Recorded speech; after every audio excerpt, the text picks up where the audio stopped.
দীর্ঘদিন পর নিজ জেলা যশোরের কেশবপুরে সাবেক ছাত্রদল সভাপতি রওনকুল ইসলাম শ্রাবণের প্রত্যাবর্তন ঘিরে নতুন করে রাজনৈতিক জাগরণের সৃষ্টি হয়। ব্যানার, ফেস্টুন, স্লোগান ও কর্মী সমর্থকদের পদচারণায় মুখর হয়ে ওঠে পুরো এলাকা।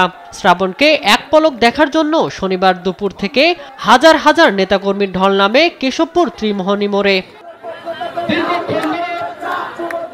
যশোরে ফিরেই বিএনপির স্থায়ী কমিটির প্রয়াত সদস্য সাবেক মন্ত্রী তরিকুল ইসলামের কবর জিয়ারত করেন শ্রাবণ।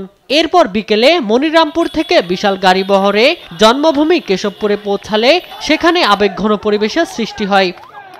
কাজী রওনকুল ইসলাম শ্রাবণ সে আমার নিজের আদর্শ একজন নেতা। আমি যখন ছাত্রদলের কমিটিতে আসছি সে রানিং কমিটিতে ছিল। কেশবপুর, মনিরামপুর, যশোর পুরো ছাত্র সমাজ, যুব সমাজ শ্রাবণ ভাইকে এই বৃষ্টি বাদল আবহাওয়া খারাপ অবস্থা থাকাতেও মানে ব্যাপক পরিমাণে মোটরসাইকেল র্যালিতে শ্রাবণ ভাইকে আমরা স্বাগত জানাইছি। এবং সে যদি আসে, আমরা আমাদের দীর্ঘ বিশ্বাস যে সবাই এক হয়ে একসাথে রাজনীতি করবে এবং নির্বাচন করবে, ধানের শীষে ভোট দেওয়ার জন্য সবাই চেষ্টা করবে। দেশনায়ক তারেক রহমানের আবিষ্কার কেশবপুরের গর্ব।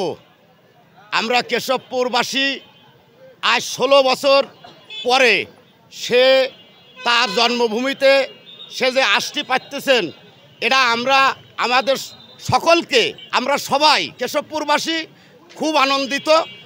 আমরা শুনছি যে আমাদের শ্রাবণ ভাই উনি কেশবপুরী সন্তান, উনি কেশবপুরে আসতেছে। দীর্ঘ 3 ঘন্টা যাবত এই রাস্তায় রানিং করতেছি দেখার অপেক্ষায়। আমরা বিএনপি করি, বিএনপি করব এবং বিএনপিতেই ভোট দেবো ধানের শীষে। শীর্ষ নেতা হিসাবে এবং ভালো নেতা হিসেবে, জনগণের বন্ধু হিসাবে এবং বয়স কম সে হিসাবে সবার সাথে মিলেমিশে রাজনীতিতে কেশবপুরে ভালো একটা দিক নির্দেশনা সে হবে আশা করি। এ হচ্ছে উচ্ছৃঙ্খল নেতা না এবং গ্রহণযোগ্য নেতা, সারা বাংলাদেশের ছাত্র দলের গ্রহণযোগ্য নেতা, যার ভিতরে মারামারি, কাটাকাটি, সন্ত্রাসী কোনো মনোভাব তার ভিতরে নেই। আমাদের তরুণ সমাজের আইকন কাজী রওনকুল ইসলাম শ্রাবণ ভাইয়ের আমরা তাকে সংসদ আসনে নির্বাচিত চাই। দেহের শেষ রক্তবিন্দু দিয়ে হলেও কেশবপুরবাসীর মন জয় করে তাদের ভালোবাসার প্রতিদান দিতে চান শ্রাবণ। একই সঙ্গে সকলের সহযোগিতায় কেশবপুরকে চাঁদাবাজ, দখলবাজ মুক্তের ঘোষণাও দেন তিনি। এই অনুভূতি আসলে প্রকাশ করার মতো না। আমি যখন আপনারা দেখবেন, আমি যখন কেশবপুরের ভিতরে আমার কেশবপুরের সীমানার মধ্যে ঢুকি, আমি যখন নেতাকর্মীদের উদ্দেশ্যে সাধারণ দর্শনার্থীদের হাত নাড়ি, তখন কিন্তু আমার চোখ দিয়ে পানি চলে আসে। এই ভালোবাসার কাছে আমি আজীবনের জন্য ঋণী হয়ে থাকবো ইনশাল্লাহ। অবশ্যই আমি বিশ্বাস করি আমার প্রত্যাবর্তনের মাধ্যমে কেশবপুর জাতীয়তাবাদী শক্তির মাঝে যদি কোনো বিশৃঙ্খলা থাকে, কোনো বিভেদ থাকে, সেই বিভেদ আমরা আমাদের ভালোবাসা দিয়ে, আমাদের কাজের মাধ্যম দিয়ে আমরা ঐক্যবদ্ধ করব।